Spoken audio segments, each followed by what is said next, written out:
ಅವರಿಬ್ಬರು ಮೂಲತಃ ಹೊರ ರಾಜ್ಯದವರು. ಬೆಂಗಳೂರಿಗೆ ಬಂದು ಬದುಕನ್ನು ಕಟ್ಟಿಕೊಂಡಿದ್ರು. ಸೆಕ್ಯೂರಿಟಿ ಗಾರ್ಡ್ ಆಗಿ ಕೆಲಸ ಮಾಡಿಕೊಂಡು ತುತ್ತಿನ ಚೀಲವನ್ನು ತುಂಬಿಸ್ಕೊಂಡಿದ್ರು. ರಾತ್ರಿ ಕೆಲಸ ಮುಗಿಸಿ ಮನೆಗೆ ಹೋದವರ ನೆತ್ತರು ಇದ್ದಕ್ಕಿದ್ದ ಹಾಗೆ ಚಿಮ್ಮಿತ್ತು.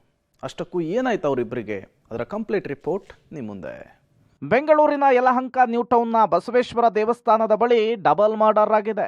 ಕಂಪನಿ ಕಟ್ಟಡದ ಭದ್ರತೆಗೆ ನಿಯೋಜನೆಗೊಂಡಿದ್ದ ಇಬ್ಬರು ಸೆಕ್ಯೂರಿಟಿ ಗಾರ್ಡ್ಗಳನ್ನ ಭೀಕರವಾಗಿ ಹತ್ಯೆ ಮಾಡಲಾಗಿದೆ. ಕಂಬಿ ಟೈಲ್ಸ್ ಪೀಸ್ಗಳಿಂದ ಚುಚ್ಚಿ ದುಷ್ಕರ್ಮಿಗಳು ಕೊಲೆ ಮಾಡಿ ಎಸ್ಕೇಪ್ ಆಗಿದ್ದಾರೆ. ಜೋಡಿ ಕೊಲೆ ಮಾಡಿ ತಲೆಮರೆಸಿಕೊಂಡು ಹೋಗಿರೋ ಆರೋಪಿಗಳಿಗಾಗಿ ಪೊಲೀಸರು ಹುಡುಕಾಟ ನಡೆಸುತ್ತಿದ್ದಾರೆ. ನೇಪಾಳ ಮೂಲದ 23 ವರ್ಷದ ವಿಕ್ರಮ್, ಬಿಹಾರ ಮೂಲದ ತೂರಿ ಇಬ್ಬರು ಕೂಡ ಸೆಕ್ಯೂರಿಟಿ ಗಾರ್ಡ್ ಆಗಿ ಕೆಲಸ ಮಾಡ್ಕೊಂಡಿರ್ತಾರೆ. ಕೆಲ ವರ್ಷಗಳ ಹಿಂದೆ ಬೆಂಗಳೂರಿಗೆ ಬಂದು ಇಲ್ಲಿಯೇ ಸೆಕ್ಯೂರಿಟಿ ಗಾರ್ಡ್ಗಳಾಗಿ ಕೆಲಸ ಮಾಡ್ತಿದ್ರು. 1 ವರ್ಷದ ಹಿಂದೆ ಕ್ಲೋಸ್ ಆಗಿರೋ ಈ ಕೆಮಿಕಲ್ ಫ್ಯಾಕ್ಟರಿಯಲ್ಲಿ ವಿಕ್ರಮ್ ಸೆಕ್ಯೂರಿಟಿ ಗಾರ್ಡ್ ಆಗಿ ಕೆಲಸ ಮಾಡ್ತಿದ್ದ. ಆತನ ಊರಿನ ಕಡೆಯವನೇ ಆಗಿದ್ದ ತೂರಿ ಕೂಡ ಪಕ್ಕದ ಏರಿಯಾದಲ್ಲಿ ಸೆಕ್ಯೂರಿಟಿ ಗಾರ್ಡ್ ಆಗಿ ಕೆಲಸ ಮಾಡ್ತಿದ್ದ. ಇಡೀ ಕಟ್ಟಡ ಖಾಲಿ ಇರೋದ್ರಿಂದ ಯಾರೂ ಇರ್ತಿರ್ಲಿಲ್ಲ.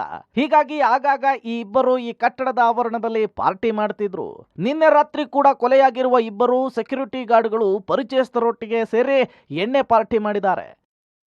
ಪರಿಚಯಸ್ಥರೊಟ್ಟಿಗಿನ ಪಾರ್ಟಿಯ ನಂತರ ಗಲಾಟೆಯಾಗಿದೆ. ಆಗ ಇಬ್ಬರನ್ನ ಕೊಲೆ ಮಾಡಿ ದುಷ್ಕರ್ಮಿಗಳು ಅಲ್ಲಿಂದ ಕಾಲ್ಕೆತ್ತಿದ್ದಾರೆ ಅಂತ ಹೇಳಿ ಘಟನಾ ಸ್ಥಳಕ್ಕೆ ಭೇಟಿ ಕೊಟ್ಟು ಪರಿಶೀಲನೆ ಮಾಡಿದ ಯಲಹಂಕ ನ್ಯೂ ಟೌನ್ ಪೊಲೀಸರು ಶಂಕಿಸಿದ್ದಾರೆ. ಒಂದು ಸೆಕ್ಯೂರಿಟಿ ಕೆಲಸವನ್ನು ಮಾಡ್ತಿದ್ದಂತಹ ಬಿಕ್ರಮ್ ಸಿಂಗ್ ಅಂತ, ಮೂಲತಃ ನೇಪಾಳ ಮೂಲದವನು, ಹಾಗೂ ಅವನ ಸ್ನೇಹಿತ ತೂರಿ ಅಂತ ಬಂದು ವೆಂಕಟೇಶ್ವರ ಟೆಕ್ಸ್ಟೈಲ್ಸ್ನಲ್ಲಿ ಡ್ರೈವರ್ ಕೆಲಸ ಮಾಡ್ಕೊಂಡಿದ್ರು. ಇಬ್ಬರೂ ಕೂಡ ಬಿಕ್ರಮ್ ಸಿಂಗ್ ಅವರ ಒಂದು ಕೋಣೆಯಲ್ಲಿ ಡೆಡ್ ಬಾಡಿಗಳು ಸಿಕ್ಕಿದೆ. ಹಾಗೂ ತಲೆ ಭಾಗಕ್ಕೆ ಹಾಗೂ ದೇಹದ ವಿವಿಧ ಭಾಗಗಳಿಗೆ ಒಂದು ಹರಿತವಾದ ಆಯುಧದಿಂದ ಹಾಗೂ ಟೈಲ್ಸ್ ಪೀಸ್ಗಳಿಂದ ಹಲ್ಲೆ ನಡೆಸಿ ಕೊಲೆಗೈದಿರ್ತಕ್ಕಂಥದ್ದು ಮೇಲ್ನೋಟಕ್ಕೆ ಕಂಡು ಬಂದಿದೆ.